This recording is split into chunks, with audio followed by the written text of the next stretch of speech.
Hey, and welcome back to my channel. So in today's video, I am talking about a massive topic, uncertainty. And so through this video, I'm going to be referring to a situation at the moment in my own life, which is really uncertain. And that is the situation of, are we going to be able to have a family? Because we are currently trying to conceive, and that's been going on for quite a while now. So every month it's dealing with that uncertainty. It's an ongoing thing. And through this, it's almost turned up as a massive test because I've had no choice but to learn to deal with the uncertainty. So in this video, I wanted to share some tips that have worked for me in the hope that they work for you as well. Okay, tip number one, surrender. Now, surrendering is something that people might think is a little bit out there, a little bit woo-woo, and I think to be honest, at the beginning, I thought that as well, and I completely couldn't get my head around surrendering. I mean, what is that? I just didn't get it. So for me, surrendering is about letting go. It's about releasing that control because there are certain things we just can't control, and it's giving it over to something much bigger than ourselves. So I feel like I have total trust that things are going to pan out. So by that, I don't necessarily mean I have 100% faith that I am going to be a mum one day, because I don't know that.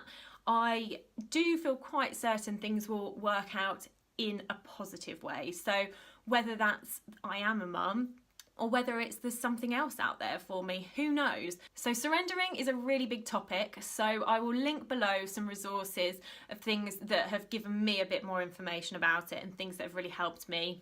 If you're going to read one book about surrendering, make it this, The Universe Has Your Back by Gabby Bernstein. I'm re-listening to it at the moment on Audible because I felt like I really needed it at the moment.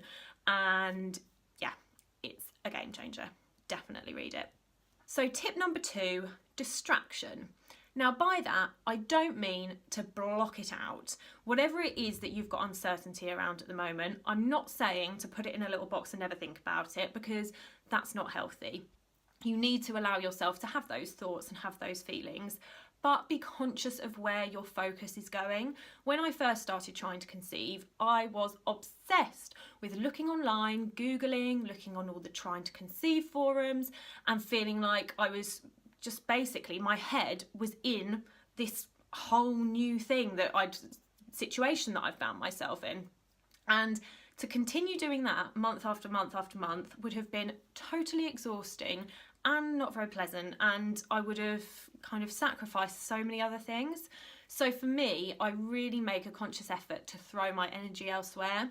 So whether that's in making sure my relationship is as strong as it can possibly be, whether it's my blogging, my videos, my coaching, all of those things really light me up and keep me busy, keep my mind busy, which is definitely the key thing. Because if you're only fixating and focusing on this one thing that's uncertain in your life, it's going to be really miserable. You're going to be completely consumed by it.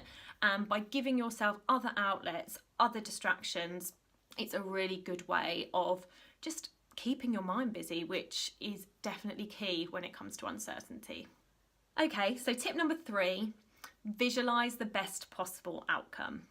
So this is a really big one for me because I love visualizing. As you know, if you've watched my other videos, I will link my one on visualization down below. So I think it's a really powerful thing to visualize what you want to create in your life. And it's really interesting because not everybody has that approach. My husband, for instance, when I say to him, oh, can you imagine being a dad? He says that he doesn't like to let himself imagine it because it's the thought of imagining it and then the disappointment of it not happening is too much, and that's not something that he wants to do. He doesn't let himself. And for me, that's not the approach I take, because I like to imagine those things, because if I imagine the best possible outcome, It's getting my sort of feelings being positive, and there's a shift in how I feel. I can feel my energy is better. Whereas on the flip side, if I was constantly thinking, what if it never happens? What if I'm never a mum? What if this? What if that? That energy is negative, and that's not good for anyone. And for me, through this process, it's really helped visualizing the best outcome. So imagining myself with my baby, imagining myself with a big belly of baby and things like that. And yes, some people might be thinking, oh, but that's really sad, because what if you never have that? Yeah, I might not. What if I never have that? But if it makes me feel good in the process of dealing with uncertainty, then for me, it's a good strategy. So don't knock it until you've tried it. Imagine that outcome that you want. Yes, it might not happen, or it might happen in a very different way to what you're expecting. That doesn't take away from the process of imagining that outcome can have a really positive effect. It all ties into the law of attraction as well, which is a whole other topic, which I might do a video on that one as well. But just know that the power of visualization is so powerful. It's worked for me, and when it comes to uncertainty, it's a really, really key thing that I work on. Okay, tip number 4, know that you can handle it. Whatever the uncertainty is in your life at the moment, you can totally handle it. And you can handle it because you've dealt with uncertainty before. Life is full of uncertainty. I'm sure if you really think about it, you can think of lots of situations that you've had in life which were uncertain. Maybe there was a job that you really thought you wanted and you didn't get it, but then you got something else and that was brilliant. There are so many situations where you've been confronted with uncertainty and you've navigated it as best you can and come out of the other side. Just let yourself reflect on that. Let yourself think of how you've dealt with that in the past. Maybe you've got huge amounts of uncertainty at the moment, but know that whatever it is, you can handle it. You've done it before. You might have to be doing it on a slightly bigger scale. You might have to put a bit more work into it, but you can handle it. Okay, and tip number 5, keep stress at bay. Now, you're probably thinking, yeah, easier said than done, which sometimes is true, but it's really important when you've got big things going on, when you've got a lot of uncertainty, to be as calm as possible and not let yourself get really stressed. For me, that's a definite big thing to try and focus on, because obviously when you're trying to conceive, being stressed is not going to help matters. So I've had to make conscious decisions about things to cut out in my life, to avoid the stress, strategies that I have to keep stress at bay. So there's so much out there about stress busting techniques and things like that, and that's a whole other video in itself. But 2 things that really work for me are mindfulness and meditation. I've blogged about those things before, I've done videos, so I will link them in the description box below. But just be conscious of it. Just be thinking, okay, all this kind of thought and worry around the uncertainty, is that adding extra stress into your life that you just don't need? You'll have your own things that work when it comes to stress. For my husband, it's running. He's always running.